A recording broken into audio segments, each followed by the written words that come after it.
don't know. Another successful bounty hunt.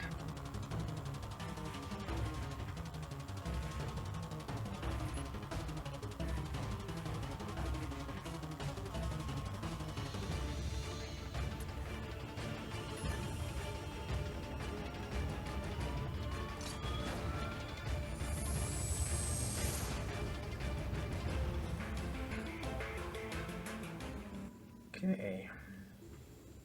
After William Lyndon lost his parents in a terrorist attack on Guineas at the age of 8, he grew up in the darkened subdecks of the notorious Black Market Station and was raised by the ruthless space pirate Ono Miko, who was in charge of the drugs racketeering of the entire Loma system. After the old scoundrel's death, William Lyndon took over his mentor's operations and successfully integrated several new star systems into his well-flourishing business. Okay, let's get the guy.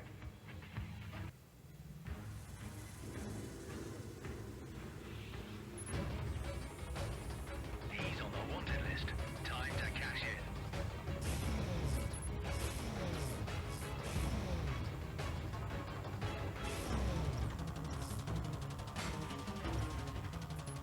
Let's use the cloak.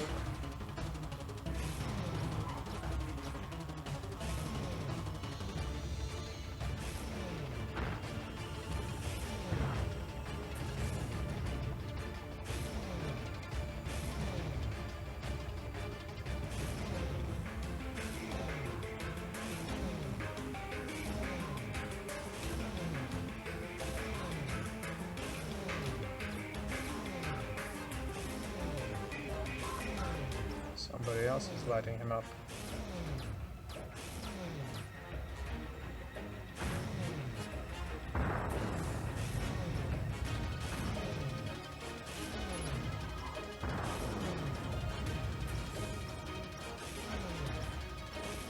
Another successful bounty hunt.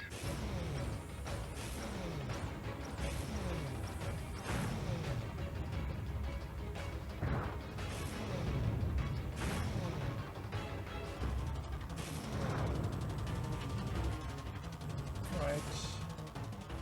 Next customer. Right, so Tamir Prakopi traveling to Vega, wanted for treason. Further information is not available for reasons of secrecy. Okay. Let's get the guy.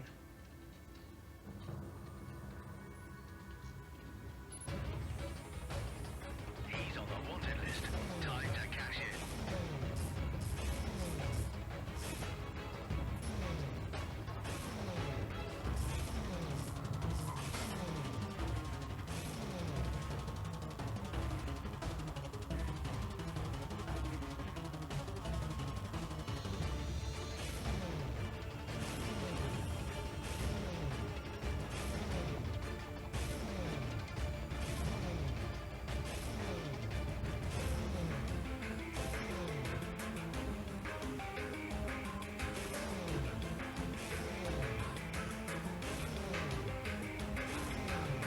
God, this guy is strong.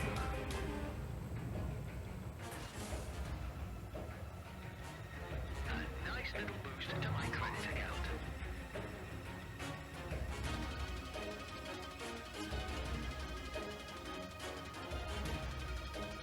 Shall we get his entourage?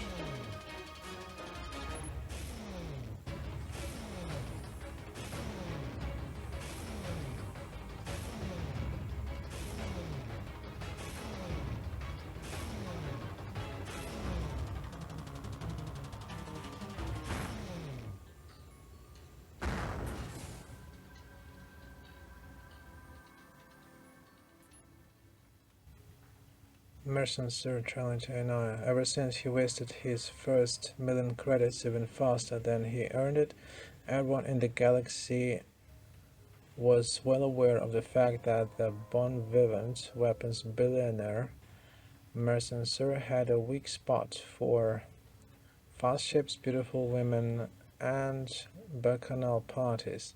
Until quite recently, however, hardly anyone knew that he was also the organizer of several illegal speeder races on Hemo, which no one but the winner survived. Once the authorities got aware of Sir's dubious side business, his bank accounts got frozen and his organization fell apart. He's been on the run ever since. Okay, let's get the guy.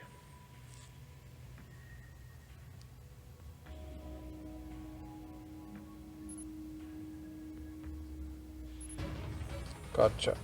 Time for some bounty hunting.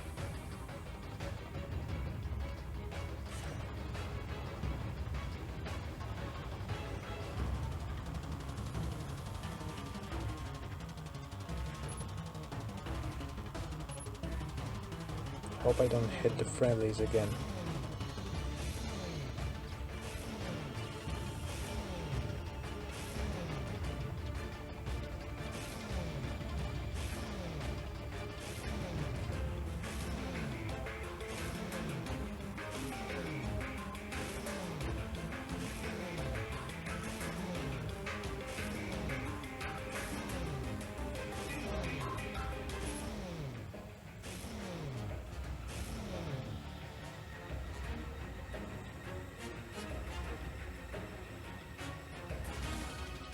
Another successful bounty hunt. Okay, next one. Ganfor Kant. Ganfor Kant is the leader of a small but dangerous group of Midorian rebels who call themselves the Liberators and who are responsible for a number of raids and attacks in the Nesla area. They are recruiting new members on a daily basis and keeping the authorities busy with all kinds of provocative and rebel-rousing actions, such as the illegal placement of ad holograms in Nivelian territory. Ganfor Kant is heavily armed and always surrounded by half a dozen of his underlings. Okay. Let's get him and his underlings.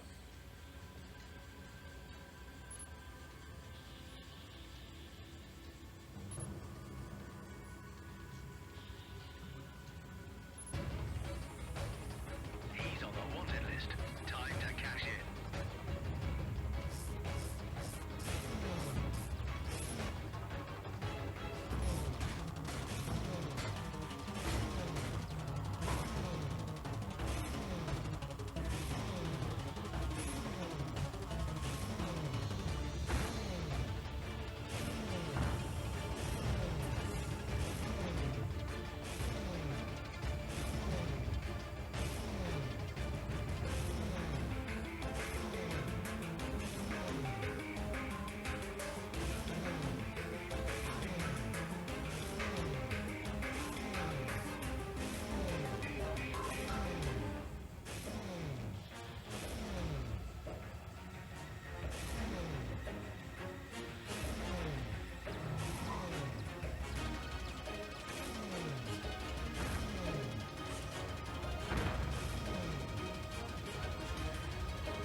A job well done.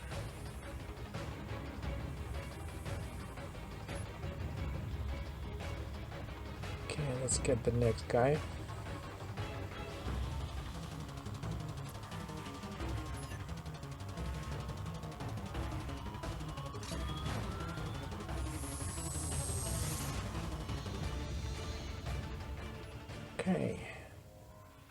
Okay, Melon Sentendar.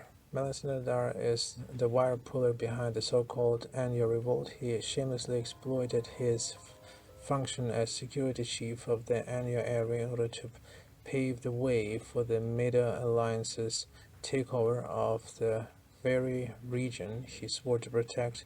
Melon Sentendar is highly dangerous and has last been seen navigating a peculiar green ship which seems not to be of Vosk origin.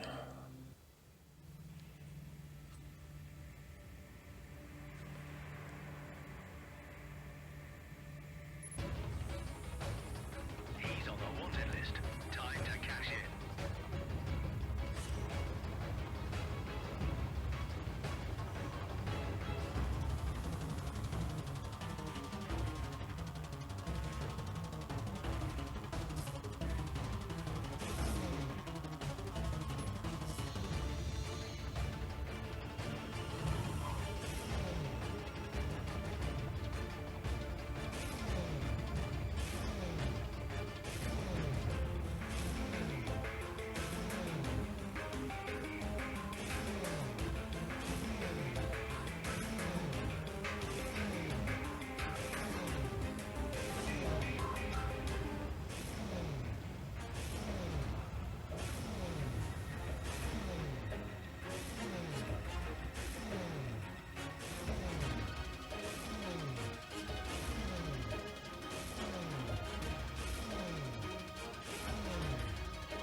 Okay, let's check out our ship. Maybe I should get his underlings to...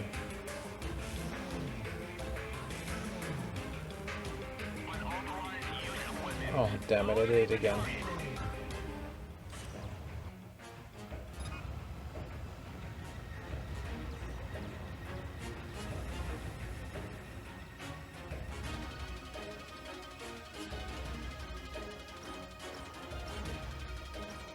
I'll just pay the fine.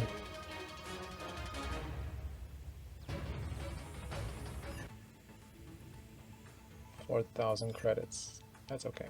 Melancentendar's ship, Gator Custom, is now available on Quinera's station in the Luma system. Okay, so let's get it.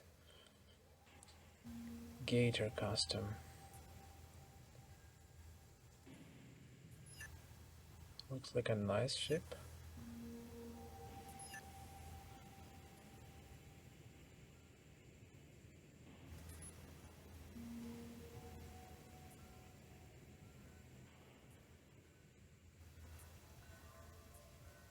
Okay, it's got 4 primary weapons. That's already good news.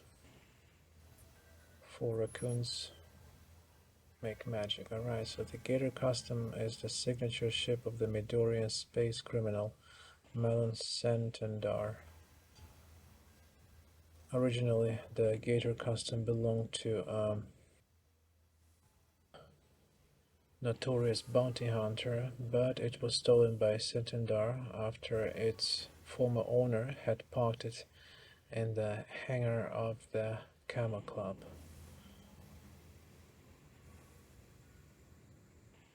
Right, so let's check it out. Nomburtalena. Nomburtalena is an ex-fighter pilot of the Nivelian Armed Forces. In the course of bloody incident on Mahasa, he killed 4 of his comrades with a dismounted gram blaster. After they had questioned the Nivelian government, consequently, he was admitted to a mental facility afterwards, but managed to escape during his transfer to Anassa. Talena is extremely violent and has sworn to kill every high-ranking Mido official who crosses his way. As long as he is free, he poses a serious threat to the public and has to be stopped by any means.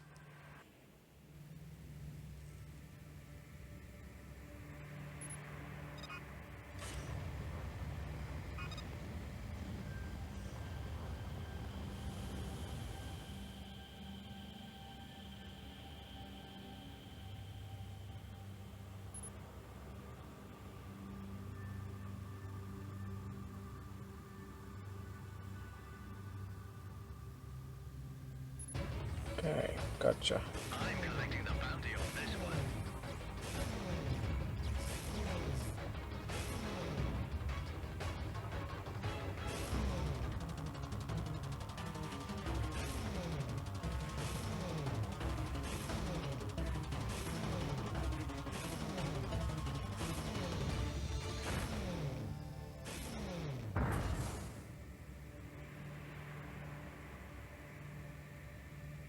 A nice little boost to my credit account. Okay, let's fly Turnharval's gunship. Despite its elegant look, the scimitar contains a lot of equipment slots and an extremely strong armor. A U-tool cloaking device is pre-installed.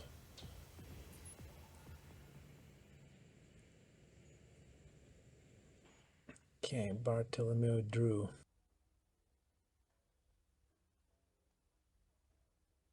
Not too long ago, Bartholomew Drew still carved out a miserable existence as an unsuccessful towel merchant. In recent years, however, he emerged to become one of the most successful organ smugglers between Anaya and Konter, but his seemingly unexhaustible stock of Boblen eyes, multipod tentacles, and Vosk organs did not only attract potential customers. The Middle Alliance's security department became suspicious and examined Bartholomew's freighter On board they found not only several torture instruments and steel cages, but also an almost uncountable amount of body parts. Though he disappeared into the underground shortly after the incident, Bartholomew Drew still trades organs from one remote system to another every now and then.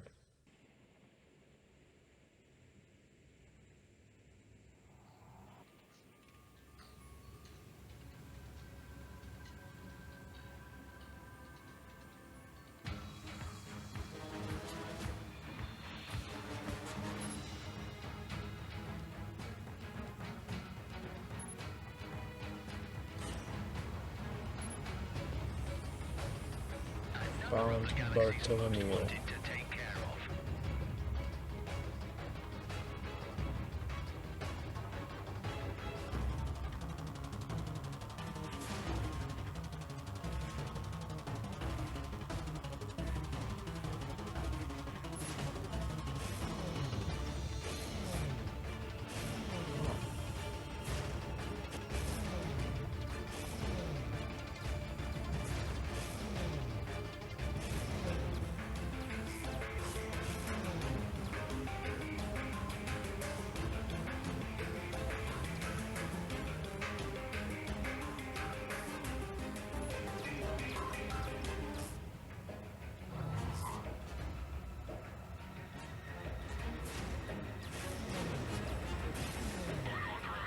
Oh, damn, again.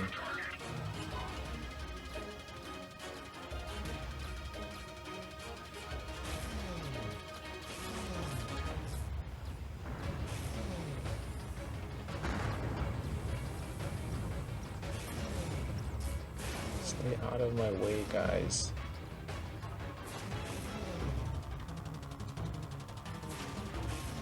I wonder what kind of ship I'll get this time.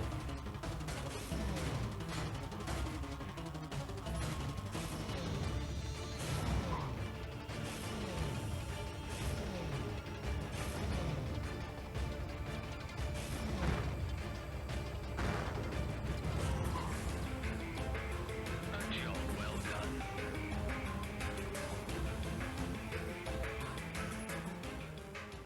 Jumping into the Spectre. The Spectre is a flexible, extremely dangerous interceptor used by the Trond-Harvald's Black God. It has a surprisingly large amount of equipment slots and a pre-installed U-tool cloaking device. It also has probably the most powerful armor. Okay, next client, Doni Trilix, traveling to Sahi.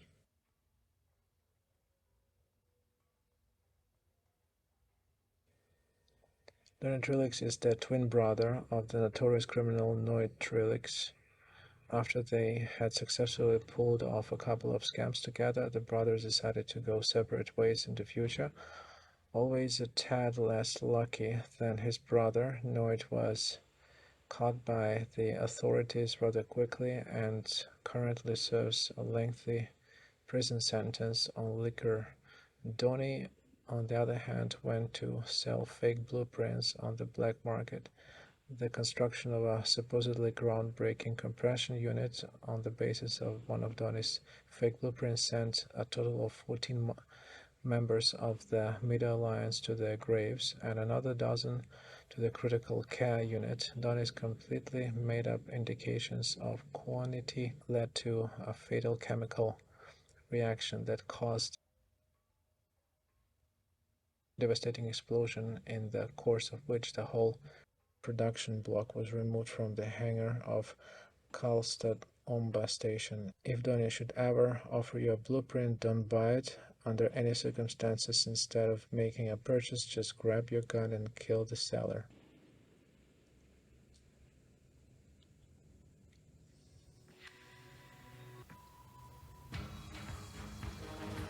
Oh wow, that's quite some action. Get ready for a fight. That's quite an action there. Bounty on your head.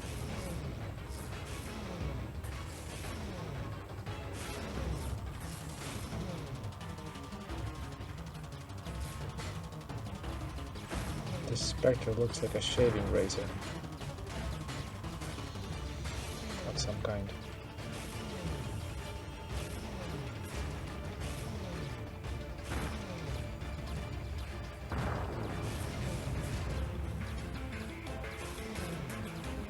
Gotcha.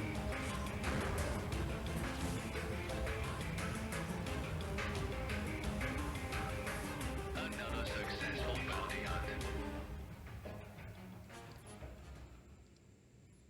Okay, next one. Okay, until his shutdown several years ago, Mushroom Rattle worked at the Nirai factory on Festus for almost 2 decades. His main task was the production of the charged lasers. After the factory's closing, he continued his work privately, and according to his own journal entries, he repeatedly tested the prototypes of his self-made laser weapons on unsuspecting members of the Middle Alliance. When he realized that all of his inventions were more or less useless, he started to raid cargo ships and convoys in order to lay hands on new blueprints and technologies. His last big coup was the destruction of a Terran freighter in one-hour system, which carried the prototype of a revolutionary plasma shield technology.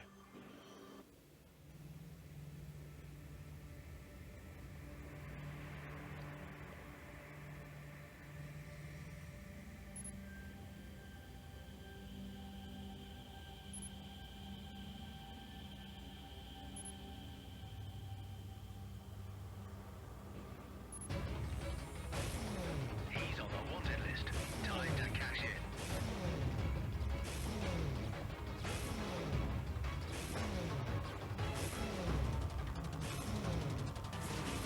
It's a nice little ship.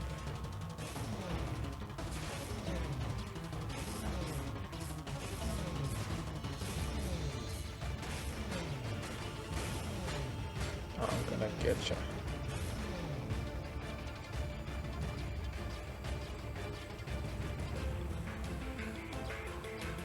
A job well done.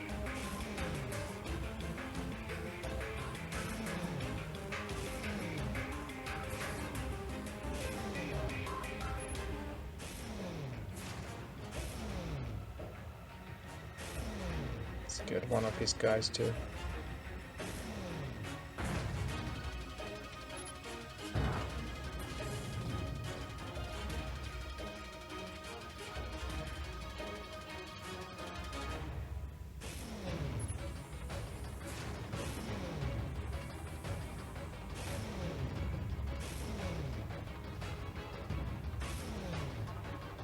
It's a nice looking ship too.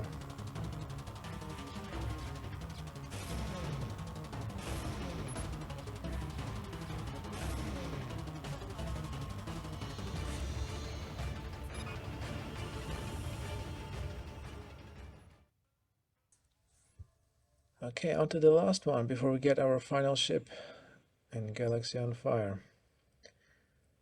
Heinrich Wickel. Heinrich Wickel is the leader of the Storm Warriors, an extremist splinter group that has kept spreading fear and terror in the Mida sector. Together with his henchmen, he tried to build a secret base on the dark side of the moon of Midantha. The construction had to be aborted, however, when the moon turned more and more towards the light, and Wickel's fiendish plans got revealed to the entire galaxy. Wickel commands a self-made spaceship and is extremely dangerous. Wow, wonder what kind of spaceship it is.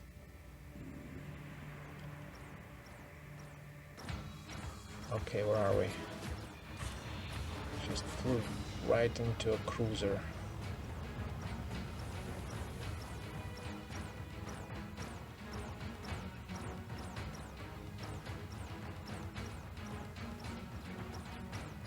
Gotta get out of here first.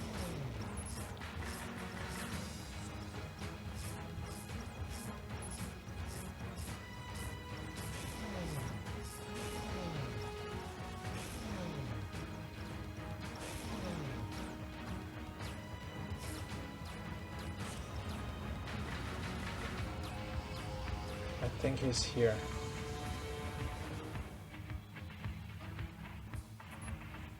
Let's hide.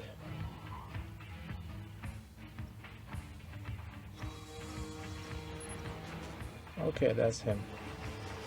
It's a weird looking ship. He's on the wanted list. Time to cash in.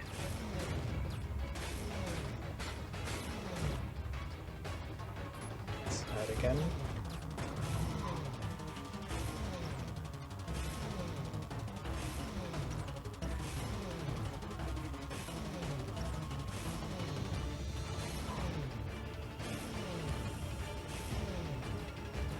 Some kind of tiny little ship.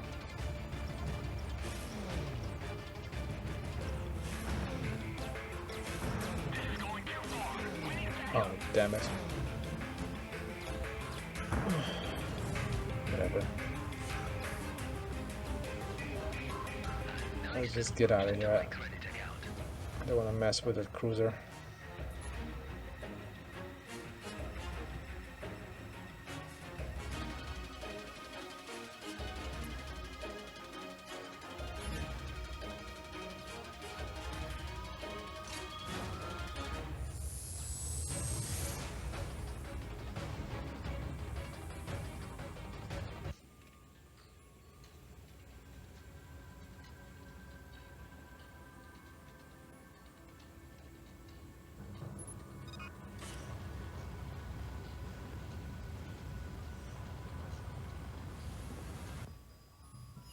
Okay, Heinrich Wickel's ship Amboss is now available on Quinera Station in the Loma system.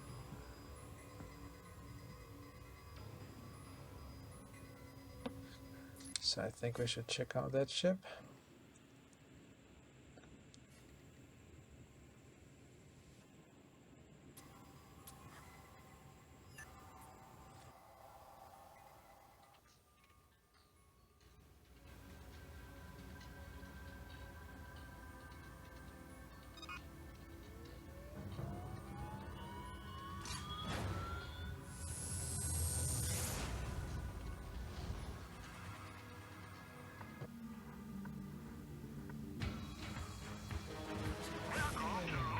Give me a break, guys. I don't have time for it.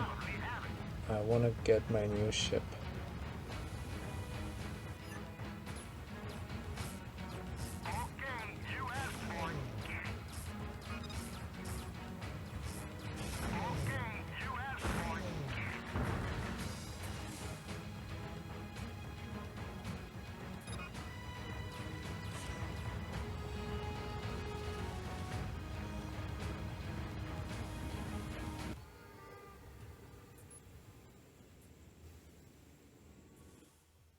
Amboss.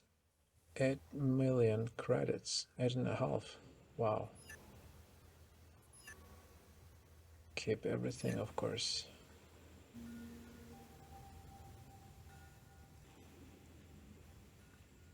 Right. Let's take a look. Wow, this like a looks like a flying skull with some guns around it. Okay, let's read about the ship. The Amboss is quite a special ship despite its small size. Its creator, Heinrich Wickel, not only managed to cram an impressive weaponry into that vessel, but also to equip it with an extremely strong titanium plating. Wow. So what is the best ship of Galaxy on Fire 2? Yep, that's it. The Bloodstar. Before I tell you why I think it's the best one, well, let's just go outside and celebrate the end of this project and the 15th anniversary of the greatest mobile phone game. How about some fireworks? The fireworks are unlocked once you have received all the trophies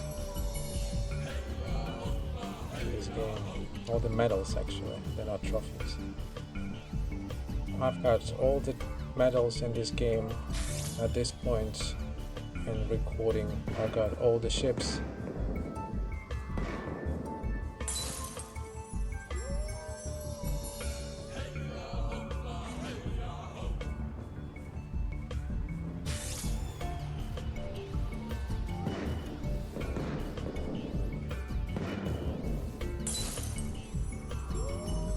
So the Blaster, in my opinion, is the best ship for several reasons.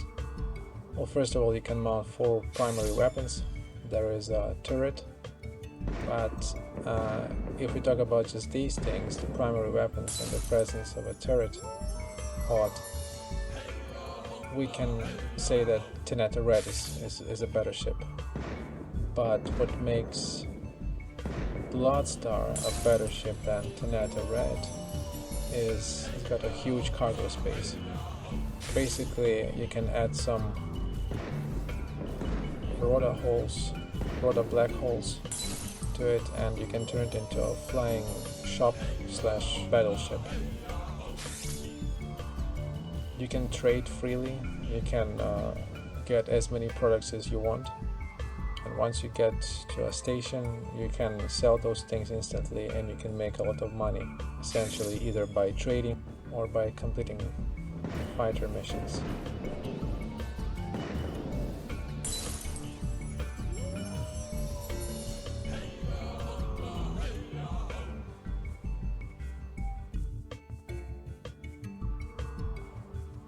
This project was basically a labor of love, I would say. I don't expect to get a lot of subscribers after uploading this video, but I just had to do it. I mean, I loved the game back in the day, and I wanted to pay a tribute to the game.